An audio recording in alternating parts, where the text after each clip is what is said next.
cutting up already. We just got here. All right, MLK. Love. Okay. Y'all see, I busted out my Martin. I was ready. Well, this is exciting. Okay, so first of all, thank you. Thank you for your yes, because the Chicago Defender is possibly, in Real Times Media, the conglomerate of newspapers that they have, the last Black-owned piece of media newspaper that has history, that's been around, that isn't because somebody, turned their camera on since 2020 and decided they were journalists, right? But we honor that because that's real, people have things to say. Not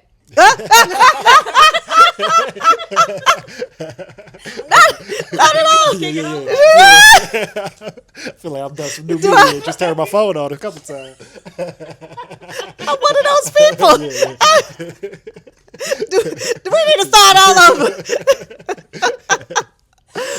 But for real, shout out the Defender. 120 years. So last year, the Chicago Defender celebrates its 120th year of media, and it has transitioned and changed so much over time.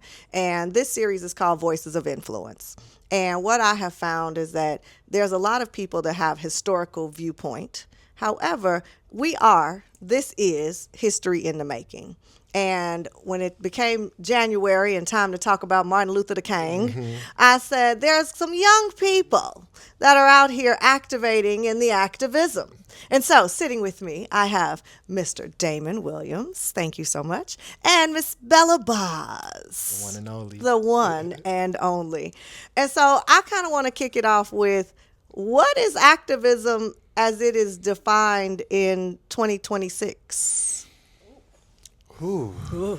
Right, let's take a deep breath. Inhale. Yeah, because I'm still catching up to what 2026 is at large. So defining it for right now is a question. But I think it's part of a timeless tradition of taking on the responsibility of being human, right? Like the word is to act, it is to do, and so not all activism is necessarily like rooted around power, but I would say the legacy that we come from and like Black work that is rooted in Black liberation is about what step, however small, however in my own little corner of the world, can I take to help make our people more free and to continue this responsibility of this baton that's been passed to us. Absolutely.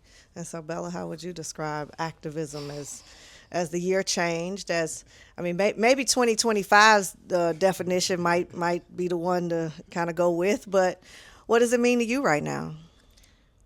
Right now, in this moment? Like right now. Danger. Activism to me in this moment means danger.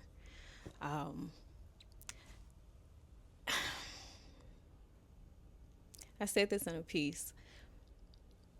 Right now, we have to know that whatever we do can land us in front of a federal judge or a federal agent's gun. You're right. Whatever we do. We were just talking before the camera started rolling about Renee Nicole Good. Yes. White woman shot in the face. In the face. Knowing that the cameras was on. Point blank range. He had his own phone. Hello. He gave the video footage of him calling her a fucking bitch after he shot and killed her. Handed it over here. So for me, I feel like people need to understand, yes, be active, but you have to know that whatever you do in this moment, it's dangerous. Yeah. Whatever you do in this moment is domestic terrorism. Let them tell it. Yes. So as simple as blowing a whistle. Yeah. As simple as honking a horn. Right? And I'm the type of person, I have critiqued that so much, what the front lines look like today. I have been very critical of it. But now, baby, y'all real tough. Yeah, we y'all might need to just journal about these things. It's like I never saw blowing a whistle as militant. I never saw honking your horn as militant. right? And now it's like, oh, yeah, no, like reminded of Dr. King, right? Because Dr. King was nonviolent, but all of his actions were so militant, were so revolutionary, right? And it took me back to like, okay, this is a different time. This is a different moment. Like this is a moment where, nonviolence is militancy. Yeah. Right, like that, like, oh, okay, white women. Yeah, like we thought it was a thing when we found out about Karen. You know, when we thought Karen was the worst thing going on, right? We have definitely escalated to a different time. The Defender audience, though, is a wide range of age. Right? I mean, for 120 years, people have grown up with this magazine being the only for us, by us publication. What do you want the older generation to know about what you've learned and how you live that they just might not know because they don't see and hear from us on a regular basis? That's a great question. I think there is a like earned and lived pragmatism that I hear from older folks. Usually comes up around election time, but I hear it seep through in a lot of ways of like, you know, the risks are high and we got to take what we can get. And I think that sometimes that like has caused contention or like a sense that we are not aligned.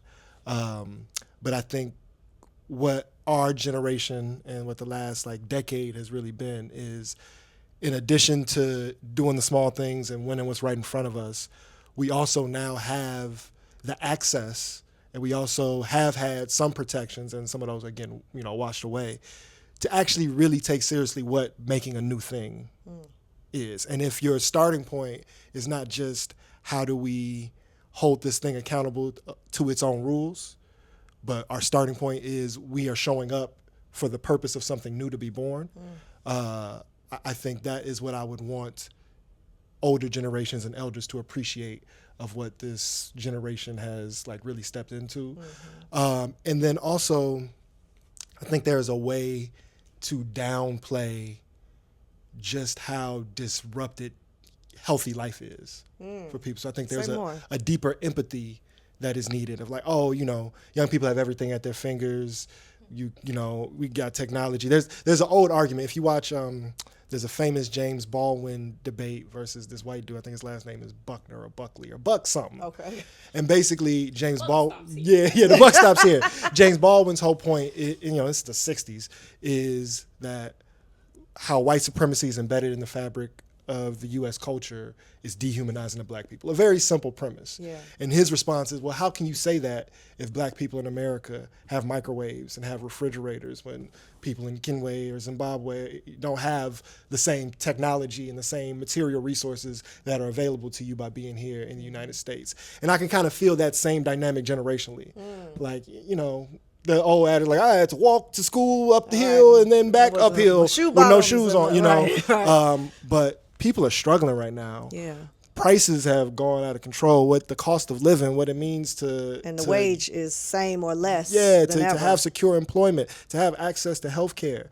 Even if folks didn't have the same incomes, like what it meant to live, in some ways was priced differently. Yeah. And not just number of like dollars and cents, but price in terms of what you got to give up. Yeah. And the way in which the fragmentation of some of these technologies have like, you know, warped our brains, the way in which food systems have been destroyed, the way in which pollution and environmental racism has been on the rise, you know, the long arm of Reaganism that we are still living in while we're now facing a fascism and the existence of a crime bill and military industrial complex. Like, this is all in my lifetime. Yeah. And I think there's a little bit of, you know, if it wasn't the dogs and the fire hoses, or if it wasn't, you know, the hand-me-down chitlins type of way of looking at life, that we haven't had a struggle. Yeah. And I think there needs to be a respect for the struggle has continued, as well as the resistance and the standing up. Yeah. I definitely want you to answer that. I think that young people, when you say food, like, hit me. We've, you know, I've heard people joke about, oh, kids eating Cheetos and Flamin' Hots on the way to school in the morning, right? I went to a grocery store in Dalton, mostly black suburb, but suburb, not even the inner city. The produce section was in the back of the store. And this blew my mind because at the front was all of the Powerades, Crunchy Curls, chips and cookies. They didn't, to the generational gap. That wasn't even an option of things to be eating. Meals were prepared at home. Your family was cooking. Y'all were sitting down to dinner together. And yes, there were no phones and distractions and all of that. But what was accessible was entirely different. And so the mindset around what a healthy meal was, or a meal, was just something different. And so I think that you bring a great point to how we kind of, when you were talking, I was thinking about the brown paper bag. How we did that to ourselves and made, the dichotomy between how we treated each other. And intergenerationally, I see some of that. And that is why I wanted to make sure that some of the older audience that might be watching this is hearing from somebody like you all, to know that, okay, all hope ain't lost. They out here. So Bella, for you, what do you identify that really resonates with the difference in generations and how we are, and what you would want them to hear from you? What I want the older generation to hear from me? Honestly, thank you.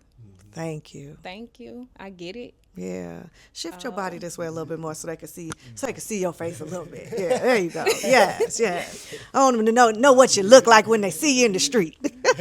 Or maybe not. No, but thank you. Yeah, sincerely, thank you. Yeah. I think in my younger years, like around the time we first met, I had smoke with the older generation. Like, I had smoke. Like, y'all talking all that crazy, baby. It's y'all fault. Like, y'all dropped the ball. If y'all think who raised us? Who raised us? Like, right? That Facts. was my position of like, how dare you? Mm-hmm. Like, what do you mean? You relied on schools to teach us when you didn't know how to read. Like, you couldn't teach us yourself, so you relied on our oppressors to teach us, and you mad at us for what we learned. Or didn't. Or didn't learn. Right. So that was my position at first. That was your 20s. That was my 20s. And you have evolved, and now you're up in these 30s. I feel like an elder. And to some you are. So I do feel like, that's a little harsh.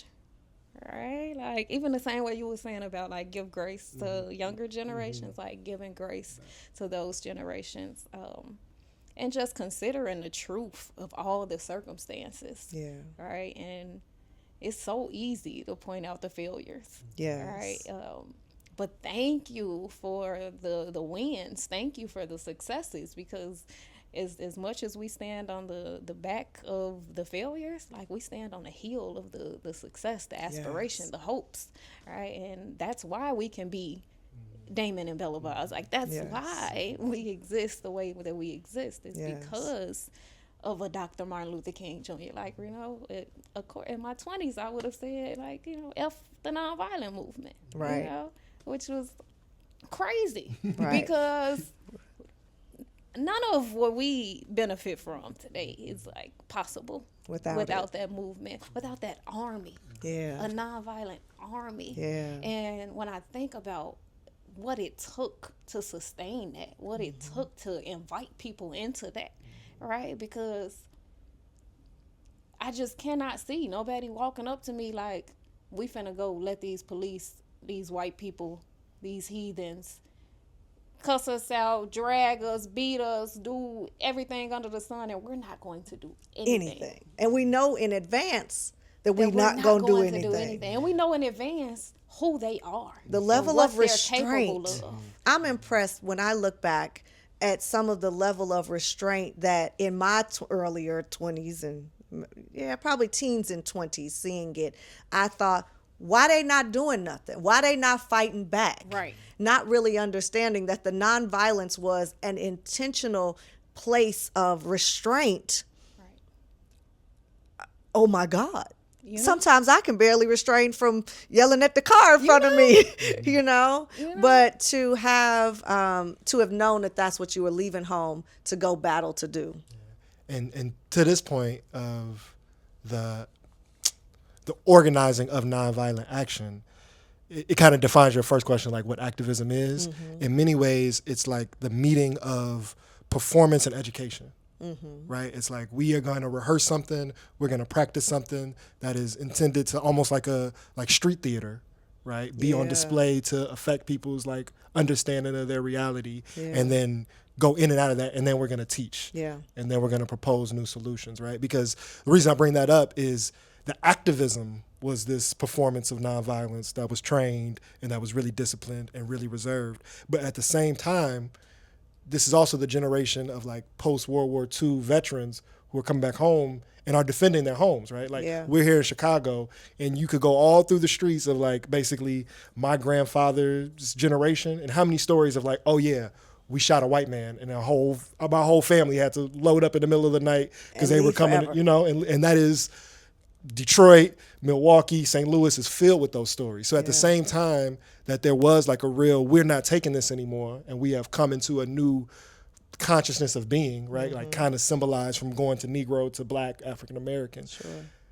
While that's happening, it's like there's fire actually, right? Or there's at least resistance that will fire back. Yeah. And at the same time, we're going to come to your spaces of public. We're going to invite the cameras, and we're going to do this really noble display. Yeah. And so which way do you want, right? Like, do you want to negotiate? Do you want to consider new structural ways of being? Or especially in the Black Belt, like it's 60 to 70% of us, like, right? If we really organize to where this can go, you know, there's other math to play. Yeah. And so the beauty of the nonviolence as a performance of activism was, it wasn't that their other options weren't on the table for everyday people. Yes. These are the organizers. The people was ready for a lot of different choices. Yes. And so this is the path we took. And trusted and listened, you know. So if that's the view of our conversation to the elders, and y'all aren't quite the elders yet. And so young people are watching y'all. Young people are listening to y'all. And y'all have gone from spoken word and speaking at events and activating outside to making music, which I think is a brilliant way to bridge the gap between younger and younger people, because that's what gets in our head. And you both have songs with super catchy hooks, super catchy hooks. And I think that young people learn in different ways. They've been exposed to the devices since birth.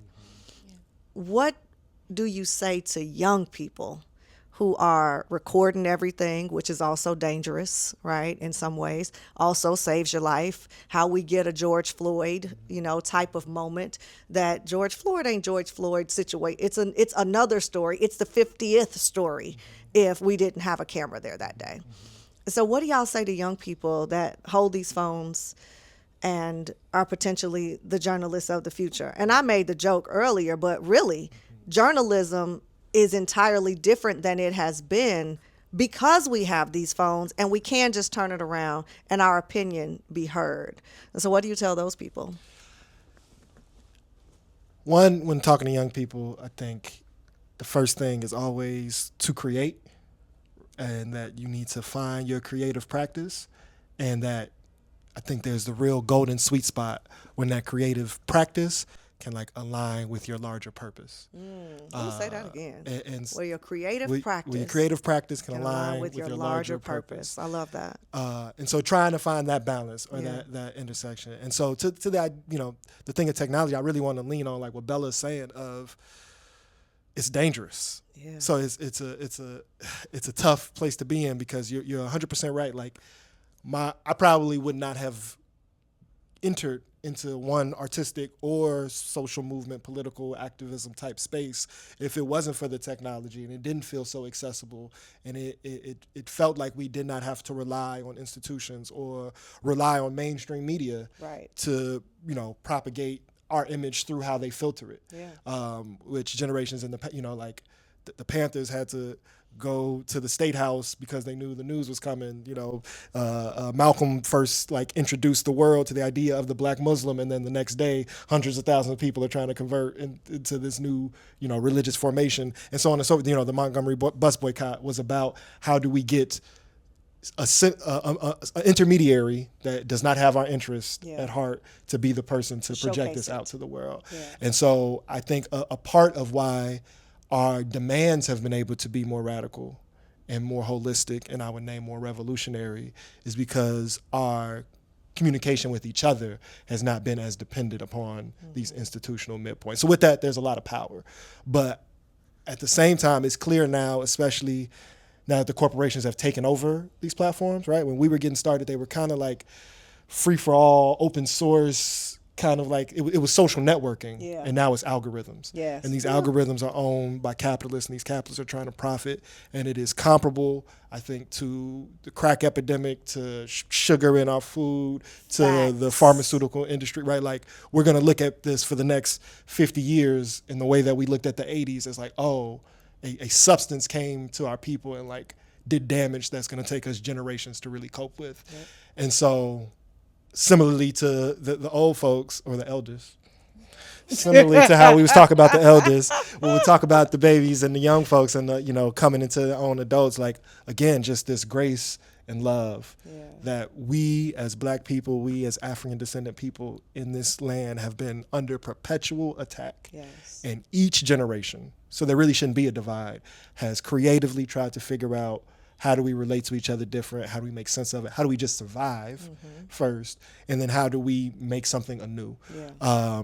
And so to the thread of we found each other as artists first. And so, the question was kind of named as like a line, but in many ways it's a circle or a spiral. Yeah. And so the expression of being able to use voice really, like, I came into my own in adulthood through artistic space. Yeah. And that's one of the saddest things that I'm seeing. I want to shout out spaces like the John Walt Foundation, but it doesn't feel as accessible as it was 10, 15 years ago to just go sign up somewhere or just show up every Tuesday or every Saturday somewhere and be amongst community. Yeah. So that may be, I think, the lesson is like something happened right going into the pandemic, but now with the pandemic really washed away our communal spaces. Yes. And so if you are 15 to 24, know that your peers need a place to gather. And so whether that's partnering with other generations that have access to space, doing something guerrilla, or doing something virtual, because that can be a step into something where we can meet each other face to face,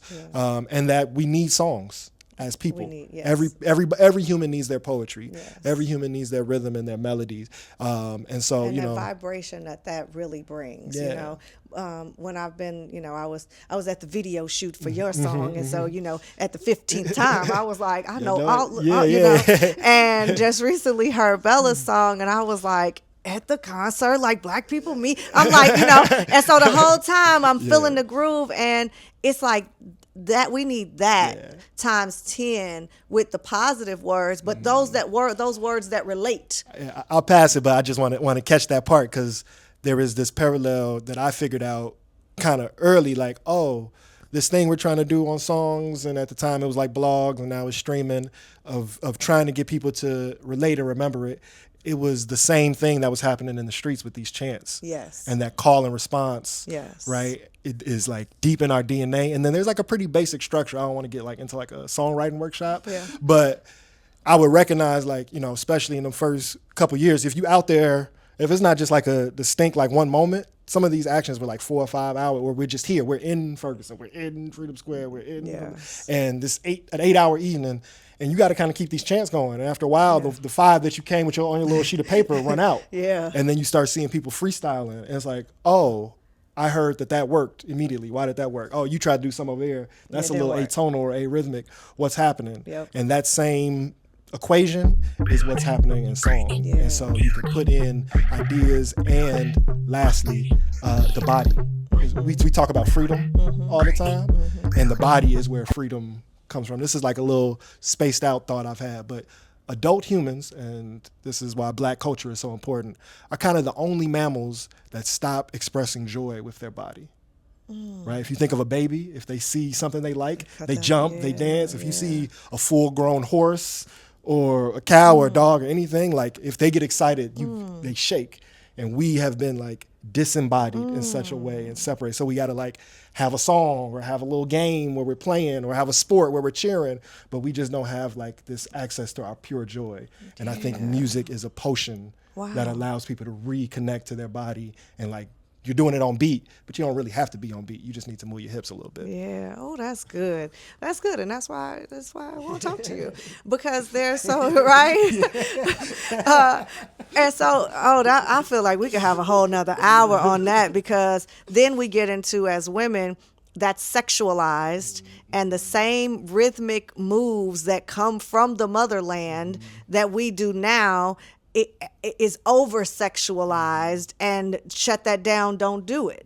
That's a whole, all right, we may have to come back to that.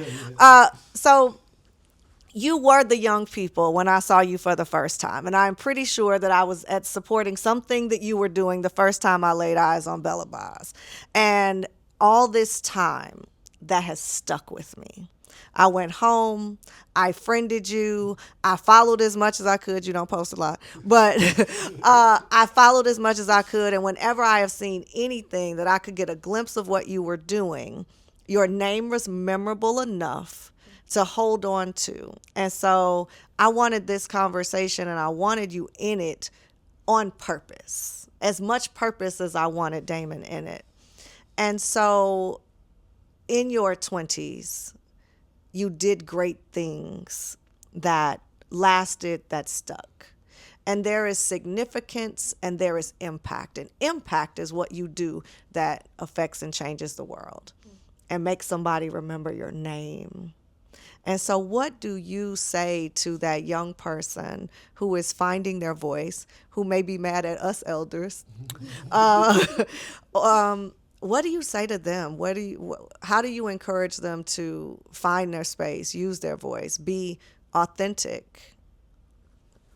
You just said it. Be authentic. Like, that's what I brought to the space. Yeah. Like, that's what I brought to organizing communities, right? Like, I will always give to Damon, to the, I'm not going to start naming people. Damon, you just right here, so it's just easy. But there's such a long list of, like, fiercely passionate and driven people in this city, young Black people in this city, who are so skilled in their positions and in their organizing, right? Like, I came with my perspective, my voice, my body, and a lot of times my rage, right? I came with me. Like, I brought all of me to the space, all of my hurt, all of my anger, all of my frustrations, all of my intellect, all of my capacity, right? And just like, okay, I can give what I can give, right? Like, I can't do everything, right? Like, a lot of the times I was not leading the organizing efforts. A lot of the time I was just called to give voice in this moment. Yeah. Right? To perform, to do a song, to do a poem, to do something that would get people activated, right? And I'm just grateful that I came into a community that saw my strengths and said that this is valuable, right? This is important. Everybody doesn't have to do the same thing, right? What you bring and who you are is enough. Yep. Right? Like, your perspective, we don't get that from anyone else but you. Yep. And that's the value of having you here. And it was that part of the movement that made me feel like, slap the shit out this police officer for you. You know what I'm saying? like it was that creating space. You know? It was that creating space. Like, there's a sense of shared purpose, a sense of shared joy, a sense of shared rage, a sense of just like the political intimacy of it all, right? That's a good term. And so it was like, okay, I can just show up as me, and that means something. And that does something for people. Like, that's impactful. Yeah. Right? Like, I just knew for a fact when Damon said you wanted me for this. So I'm like, oh, she been reading the revolutionary column. She done, listened to Too Blessed. You didn't know none of that. This is like, you wanted me from 20-something-year-old me. And I'm like, what did I tell you? I'm so proud of her. Yes. I'm so proud of her for how she showed up that 10 years later, people still... like, let me go talk to her. Yeah. Let me hear from her. Because, and that means so much to me. But just having the space to show up as myself, to show up mad. Yes. And it was enough. And that was enough. That was enough. Y'all showed up mad, but you showed up. And, I remember, oh, my God, I remember being so worried about you sleeping in them tents and outside. And, oh, my God, you and your sister have done, a light years of work that will live forever, and made history and did things that I wasn't that much older, but was still so afraid, because that's not my that's not my skill set. But we all have one that adds to what this picture of Chicago tapestry, really is. And your sister has also used her voice, and I can't talk to you without at least honoring the work that Christiana has done, because she shows up in a way continually and still that is impressive beyond what most humans could ever do, and I honor that as well. Shout out Christiana. So what's now? Y'all are in y'all's 30s. What's now? You started about the revolutionary column for the tribe with 2 eyes. So tell us that. Tell us about Too Blessed, which I was rocking on the way here. And what's next? Thank you for this opportunity. So the revolutionary column I started in January 2020, and again, shout out, full circle moment. Shout out to the people who picked up their phones. I was about to say, that's why you feel attacked. I got it. Let's make that make sense. It was a lot to say. I'm not even shouting out myself right now in this moment. I will. But, just wait on it. In this moment, I'm shouting out the tribe. They existed before 2020, but it was their reaching out to me because I was doing what I always do. Like, I'm very big on, and have always been big on, just like, we need a revolutionary analysis and strategy.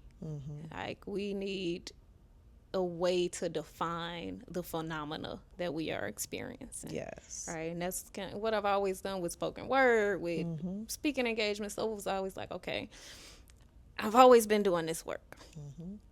And that our generation does a lot of it on social media. Right. So when January 6, 2020 happened, I was like, that's crazy. That's crazy.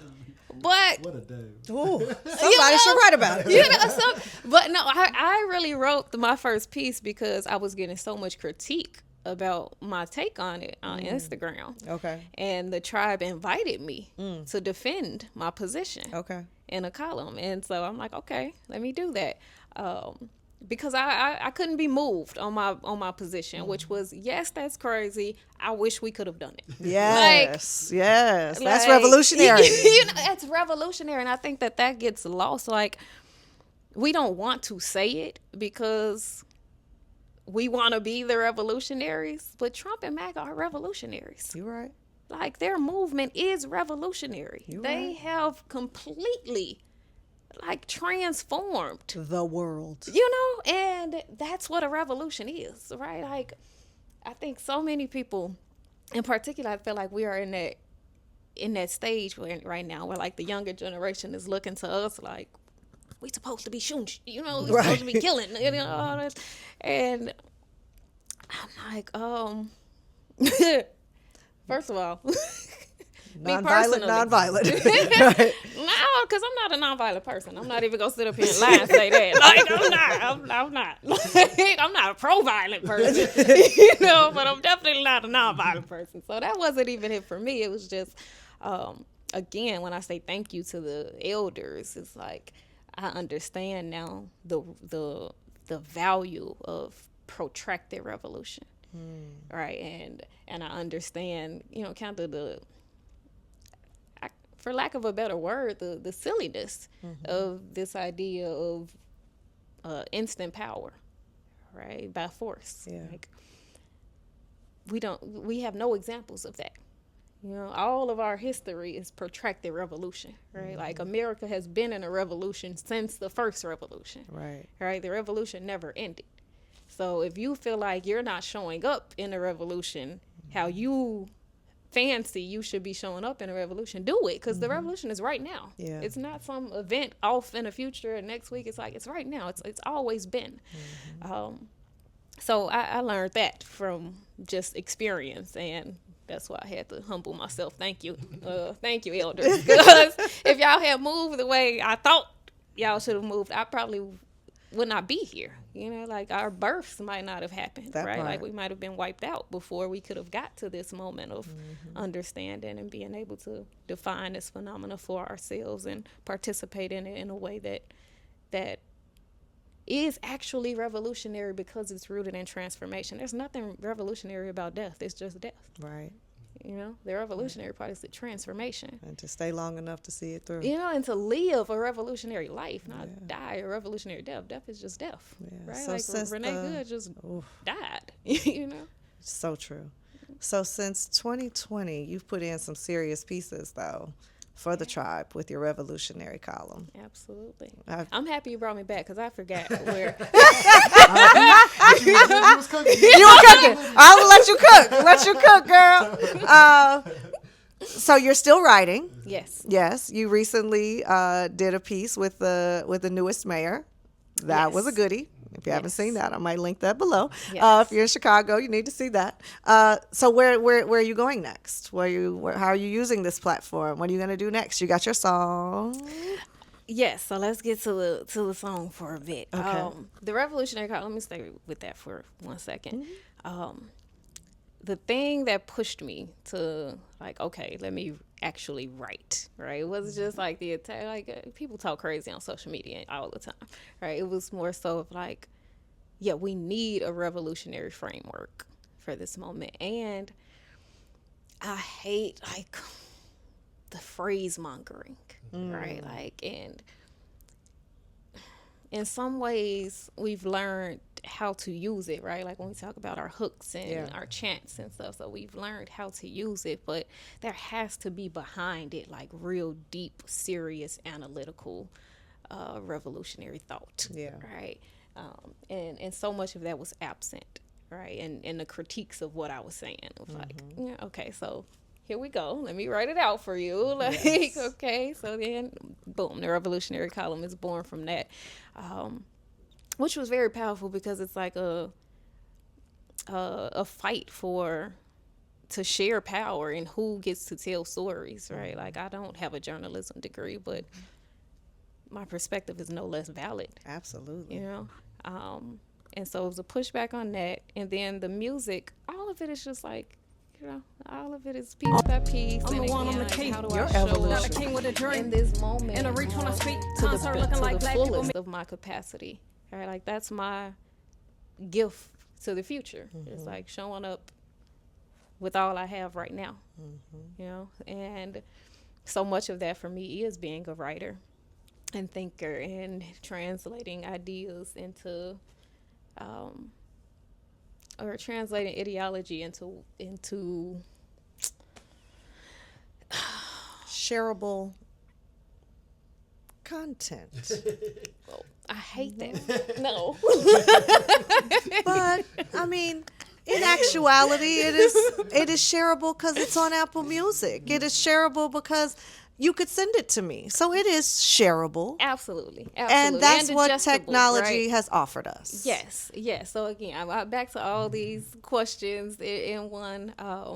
But yeah, the music and the columns, the writing, just being a way to disseminate revolutionary ideology, right? For me, it's not necessarily, the music is very good and I think very entertaining, but it's not for entertainment purposes so much as it is like we are really pushing revolutionary thought in all that we do and inviting people into that thought, right? And to build on those thoughts and to advance them and to learn how to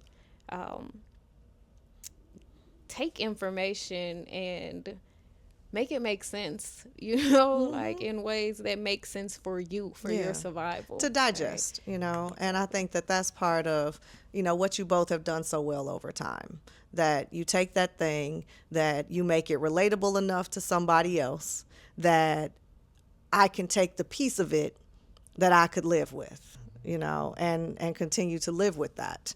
And so that's that. You might not like that part, but that is the part that makes it work for the next generation to know about it. Truly. Yes. So Damon, what's new and what next for you? What you got going on? I would say again, all the work is in some way like performance and education together. So some of the things I'm doing, a lot of the work is in like media, storytelling, journalism. So co-founded an organization called Reshaped Production and Media. And so in that it is a few different like projects and vehicles that are either dialogue-based or place-based about how do we transform the world for the more liberatory and creative. And so that looks like podcasts, namely our flagship show Ergo, which has been going on for 11 years now. We just released a travel series called 1 Million Experiments in the Field, built off a podcast series and short film or medium-sized film that we were touring for a few years. So Respire is like really a home base of where like a lot of my work or public-facing things are happening. Still definitely organizing with the Let Us Breathe Collective and supporting the Breathing Room, but also been part of a new project called the Chicago Black Voters Project, which has really been focused on how can we talk to every black person in the city as a way to advocate and fight more for the public good. And the truth is, one, there is a at-large political system that is funded by billionaires, that is on different spectrums in alignment with this fascist Trump moment that we're in. That when we fight for public education, or when we fight for housing, or when we fight for mental health, they are the ones funding the newsletters or funding the misinformation to get our people to either stay at home or act outside of their interest. And so what does it look like to build a vehicle? And the Chicago Black Voters Project has taken that on. And so it's more than just electoral, but at the core of it, if we're going to have democracy, it's something that we need to practice. And for me, one of the things that really moves me is like on every level, but especially on the city level and on the federal level, there's a lot of black folks that are in offices that are not representing the interest of black people. They are representing the interest of lobbies and corporations and other movements and other governing bodies that have been either in alignment or participation with our oppression. So we got a lot of black caucuses at a bunch of different levels that need pressure from below. And I think not just in Chicago, somebody who, just happened to be clicking and ain't even in the city, I think it's a model that we need to take on in addition to many of our other tactics. So I want to shout out all the folks at Chicago Black Voters Project, and then also, have been releasing music. And so again, I found the community that I'm in as an artist, and then really for about a decade, like only used artistry in live space. As a way to like hold us together, but really to be able to take the time to invest and like have something that is shareable, have something that is an artifact that can live on its own. So that in itself feels really good, but I'm really excited about my first debut EP called In Process. It's going to be the first of a trilogy. So I'm working on the follow-up right now called Results May Vary. And it's been really exciting. There's some dance tracks on there. There's some rapidy raps on there. There's some smooth things to kind of like move us through.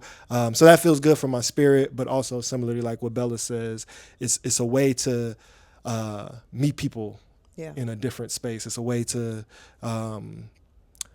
also like deal with the human a little bit more.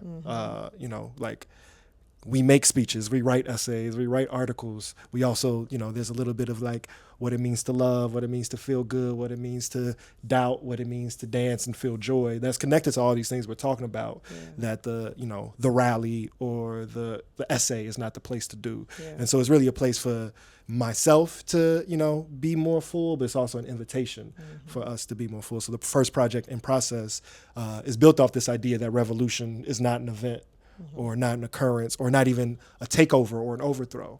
It is a multi-generational process of evolving our humanity and taking responsibility to organize society. And so, one, what does it mean to be in that process? But also our day-to-day lives is full of processes, right? Like getting in shape ain't something you just do. It's a process you continue. Being in relationship with folks, making sure your house clean, whatever it is, there's nothing that like ends. It's always ongoing. Everything is a process. So true. As I'm trying to figure out this big process of this thing that's, talking to ancestors and what did Fred Hampton say, and, where we going to be in 50 years from now, also recognizing that my day-to-day processes, they were like parallels. Yeah. And so I want to invite other people into whatever side you're coming from, whether it's from a politicized point or from just trying to move through your day-to-day. How do we recognize that my daily process can connect to a collective power? Yeah. And how do I know that like this larger thing of collective power is informed and dependent upon me being in healthy personal practice? Yeah. And so wanting those things to like be in relationship to each other. So that's really exciting. And, have written some things, want to write some more things in the future.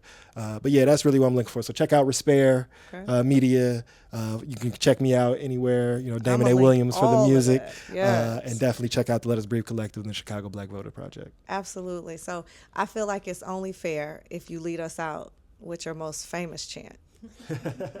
So for the people at home, let's give it to them because we want them to call and respond with us. Are you gonna be my responder? We're responders. That's right. We got you. Let me hear you say, "Let my people go. Let my people go. Set my people free. Set my people free. I'm letting my people know. I'm letting my people know. I love you like you were me. I love you like. Say it where you at. Say, I love you like you were me. I love you like.